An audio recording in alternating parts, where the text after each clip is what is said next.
Here are the 5 best and 5 worst cantrips in D&D 5e. 5th best, Prestidigitation. Look, I know you want to hear about all the cool ways to murder people, and we'll get to that, but it's not all about murder in this game. Some cantrips are just pure utility. So Prestidigitation lets you do a bunch of cool stuff. Create an instantaneous sensory effect, like a sound, smell, or spark. Light or snuff out a candle. Clean or soil an object. Cool, warm, or flavor a material. Create an image on a surface, or make a little knickknack in your hands. The possibilities for Prestidigitation are limited only by your creativity and your DM's patience for nonsense. Create a fake sigil to disguise letters as being from the king. Create a compass to quickly find north. Snuff out a light source to plunge a battle into darkness. Flavor a deadly poison to taste like wine. Oh, look at that. We ended up finding ways to murder people anyway. There are so many options with this spell. In fact, one of my first ever videos was 101 things you can do with only Prestidigitation. Shout out to Minor Illusion, another roleplay focused cantrip that is just as good. In a creative player's hands, these 2 spells are crazy. 5th worst, Friends. Okay, so advantage on all charisma checks against a non-hostile creature sounds great for a bard or a sorcerer handling the social stuff. But this cantrip's name is deceptive. You will not be making any lasting friends with friends. It's also a concentration spell and it only lasts for 1 minute. You're not going to get through a full meeting with the king or a criminal trial on the back of this spell. More importantly though, like with the spell's charm person or charm monster, the person who you targeted knows that you were cooking their noodle. However, unlike those charm spells, Friends specifies that the creature immediately becomes hostile to you when the spell ends and might even attack. Now, you could use this cantrip to goad a creature into attacking you, but you can also do that by just telling them that you banged them up. Friends also targets you, not the actual target of your friendship, so there is no sorcerer twin spell shenanigans befriending multiple people at once. Most importantly though, by just having any ally take the help action in a social encounter, backing you up in the conversation, you can get advantage on charisma checks anyway. And doing it that way means you're actively role-playing together. It's healthier and more fun and engaging. It's exactly what playing TTRPGs should be about. Now, that doesn't mean that Friends isn't hilarious. It doesn't require line of sight, there is no range limit, and it requires no saving throw. So you can use this to become friends with Tiamat on another plane of existence for 1 minute. You can cast this and then claim to be on good terms with the god of all evil dragons. Under a zone of truth, you would be shown to be being honest. That's going to open a few doors. It only lasts 1 minute, but it is funny. There's also the potential of disguising yourself as someone and then casting Friends on a target. When the Friends spell ends, that target will become hostile to the person you are disguised as. Essentially, you can gaslight strangers into killing each other. This is very nebulous though, definitely something your GM would need to approve. For its actual intended purpose, Friends is utter garbage. 4th best, Booming Blade. You know a spell's good when every melee attacking class in the game wants it. Eldritch Knights, Arcane Tricksters, Rangers, Paladins, Hexblade Warlocks, and Bladesinger stocks just exploded. Booming Blade is a cantrip with an inbuilt melee weapon attack that also deals extra thunder damage on a hit. Then, if the target moves before the start of your next turn, they take even more damage, essentially locking them down in combat. It also means you can be incredibly annoying if you're a goblin, rogue, or monk who can disengage as a bonus action. You can slap an enemy and run away safely, and they can't chase you without exploding. Shout out to the other big melee weapon cantrip, Green Flame Blade, which is similar but slightly worse because fire damage is more often resisted than thunder damage. Granted, the ability to hit a second creature with one attack through Green Flame Blade slams the dopamine like a hit of crack, but it's not going to happen that often. In fact, Booming Blade is so good, it's worth playing a specific race like Half-Elf or Kobold just to get access to this if you're a rogue. It is an optimal cantrip to use with the Bladesinger's multi-attack action and a Paladin Sorcerer multi-class that quicken casts Booming Blade for an extra attack as a bonus action is one of the most powerful late-game melee attacking builds in D&D. 4th worst, Blade Ward. What if you could gain resistance to all physical damage for 1 turn? It doesn't sound too bad, and this cantrip does that, except it costs an entire action. Look, this just ain't worth spending an entire turn on. Sure, maybe if you're literally surrounded by goons, it might appear worth it, but even then, you're better off taking the disengage action and running away. Damage avoidance is always better than damage mitigation. But hold up, Blade Ward gives resistance to bludgeoning damage, so does that mean I could use this as a parachute if I jumped off a building? Sadly, no, because you only resist damage from weapon attacks, so you can't even get clever with this. Now, Earth Genasi can cast this as a bonus action a few times per long rest. That's pretty good. I can see a tanky paladin quite enjoying that feature, but it's only on Earth Genasi, and they had to literally change the casting time of the spell to make it even slightly viable. The truth is that wars of attrition in D&D almost never go in favor of the player. It can appear tempting to boost your defenses as a squishy spellcaster, but the best way to stop something from damaging you is to kill it. Focus on killing it. Pop quiz! Why aren't you playing D&D? Is the answer A, D&D isn't real. It's a global conspiracy specifically played on you, Truman Show style. Is the answer B, you remind people of their dead relatives. Every time we play, I'm thinking about my grandma, who's dead, and I don't like it. Is the answer C, you're just too attractive. No one can deal with it, everyone's too jealous. And the answer is, of course, D, you're not using Start Playing Games. Also C was partly the answer. Start Playing is the ultimate online platform for people to find tabletop role-playing games and professional GMs for any game system and any virtual tabletop. With over 60,000 players, verified reviews of game masters, and options to join a group solo or with a group of friends. Play any edition of D&D, Pathfinder, DC-20, Candela Obscura, Shadowdark, Call of Cthulhu, or anything you're interested in exploring. Make friends, join games especially designed for new players learning a system, or even run games yourself. Ash Ellie, who co-wrote this video and writes for RPG Bot, even runs games there as a 5-star rated pro GM. Plus, anyone who uses my link gets a $10 credit free towards their first game. Check out startplaying.games using the link below and start playing today.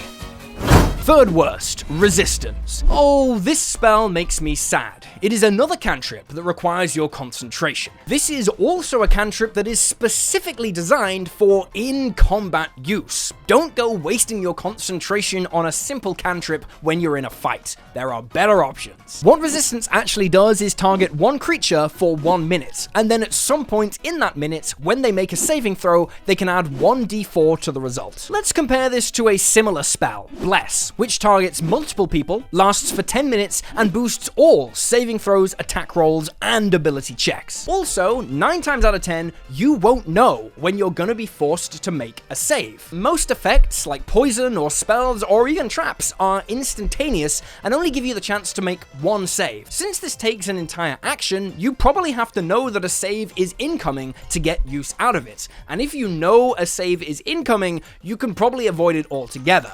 Big brain. This could be a good cantrip if you could cast it as a reaction, the way people pretend that the guidance spell works. Unfortunately, that just isn't how this works. It's always better to be proactive in D&D. Don't plan for failure, and yeah, don't take this cantrip. Third best, Mind Sliver. This baby was introduced in Tasha's Cauldron of Everything, and it is fantastic for any spellcaster to have. Firstly, it targets intelligence saves, the statistically lowest save for enemy monsters to have in D&D. Then it deals a respectable d6 psychic damage, not bad for a cantrip. Finally, it forces the target of the spell to roll a d4 and subtract that number from their next saving throw. This is amazing for setting up big save or suck spells on monsters you might otherwise struggle to get through. Banishment, Polymorph, Hypnotic Pattern, Hold Person, all of these are brutal saving throws that you can set up for success with Mind Sliver. And if you're an Eloquence Bard, forget about it. Combine this with Unsettling Words and you are ripping massive chunks off your enemy's saving throws. And of course, that's even before we think about combining it with the Forbidden hidden spell. Teamwork is disgustingly strong in D&D, and there's little better than player 1 casting Mind Sliver, player 2 casting an empowered Dominate person and forcing the bad guy to jump off a cliff. Second worst, dancing lights. So you got a game called Dungeons and Dragons, it makes sense every now and then you're gonna run into a dungeon where it's probably dark, you're gonna probably want some kind of light source. There are lots of ways to accomplish this, but the absolute worst, short of setting yourself on fire, is dancing lights. See, every class that gets access to dancing lights also gets access to the light cantrip, so we should compare the two. At first glance, dancing lights seems superior, giving you 4 orbs of movable light. Unfortunately, like Thomas Edison, it gets worse and worse the more you know about it. Yet again, you have a spell that takes up your valuable concentration, and it only lasts 1 minute, compared to Light's no concentration 1 hour. Yeah, the Light spell doesn't require concentration. Did you know that? I didn't until I looked it up. That means if you get into combat while concentrating on dancing lights, any damage that you take could leave the entire party blinded if you drop concentration. If you don't want the party fighting without vision, you've got to keep concentration on this instead of on a more powerful effect like Bless. That is a terrible place to be in. But even as a method of exploration, dancing lights doesn't hold a candle to light. The orbs of light are slow and they only produce dim light. Dim light means disadvantage on all your perception checks. It is very mid. On top of that, you need to use a bonus action every turn to move the orbs, and they vanish if they ever get too far away from you. The light cantrip doesn't have any of these issues. Cast it on an object, like a shield or someone's boots, and don't think about it again. You can even cast light on an arrow, and then get your ranger to shoot it 600 feet away, giving you light at a distance. You can actually use this trick to illuminate a group of enemies, so your team can attack them at advantage while you are still cloaked by darkness. On top of that, the light cantrip, or just a regular torch for that matter, creates 4 times the amount of visibility as dancing lights. I mean, look at this. This is crazy. Finally, most races in D&D get dark vision anyway, so this is only really useful for humans, halflings, and dragonborn. And even then, you've always got the option of a regular torch. If a normal torch can do your job better, you know you're dealing with a garbage spell. Second best, guidance. Now here's a spell that'll teach you to respect the power of a D4. This cantrip is so good and so well known in the community that I don't think I've ever seen a serious cleric or druid build that doesn't have it. Guidance lasts for 1 minute and allows you to add a D4 to any ability check. Is the rogue gonna pick a lock? Is the druid trying to identify a creature? Is the bard trying to seduce a noble? Guidance is the answer. Guidance is always the answer. The only real limitation on this spell is it can't really be used for long-term checks, like researching something, or used as a reaction when something surprises you. With that in mind, the culture around guidance basically means it is treated as a reaction spell. Like, we've seemingly all decided that that's fine. I mean, it does make games flow better, it's collaborative, and thanks to Baldur's Gate 3, everyone knows about it now. You can even use it when you know you're about to get into combat to boost your initiative rolls. Get it? Use it, abuse it, love it. It's guidance, baby. The worst, True Strike. True Strike is so legendarily bad that it's probably one of the first things you learned about when you started learning D&D. Not only does it share properties with other bad cantrips requiring concentration and requiring a full action to use, it also fundamentally doesn't make sense mathematically. Firstly, you use an action to cast this. That is your entire turn. Next turn, if you still have concentration on this spell, you get to give yourself advantage on 1 attack. So what you've essentially done is sacrificed 1 attack to cast True Strike to give your next attack advantage. Instead, you could have just attacked twice, and maybe you'd have hit twice. It is impossible to hit twice using True Strike. Instead, you guarantee that at best, you maybe score a critical hit.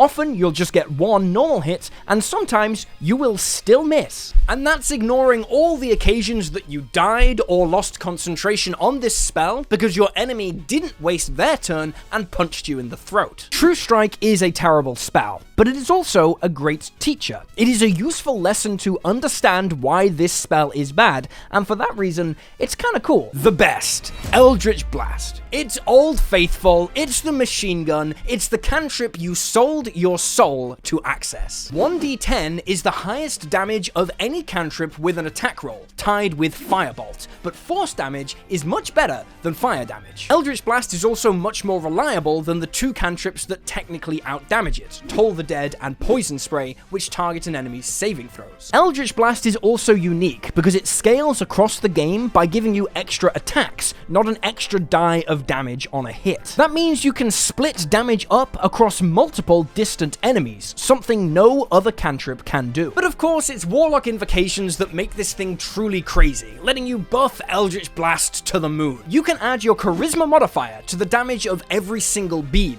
damage that can only be matched in weaponry by a fighter with a heavy crossbow and the crossbow expert feat. You can push or pull creatures of any size without a save on a hit. Be it a kitten or a Taras, you can send it flying through the air and deal massive damage when combined with spike growth. You can also boost the range of your blast to 300 feet or play utility by slowing enemies down when you hit them. People say fighters make the most attacks in the game, but do they? Because anyone with Eldritch Blast can make 4 attacks as one action from level 17. Fighters have to wait to level 20 to do that. Anyone can grab it with the Magic Initiate feat alongside the first level spell Hex, which you can throw on an enemy beforehand to deal even more damage with your Eldritch Machine Gun. Or grab the Spell Sniper feat with Eldritch Blast and you've turned D&D into Ghost Recon, sniping kobolds from 600 feet away. It is a testament to Eldritch Blast that despite everyone agreeing it's insanely powerful and customizable,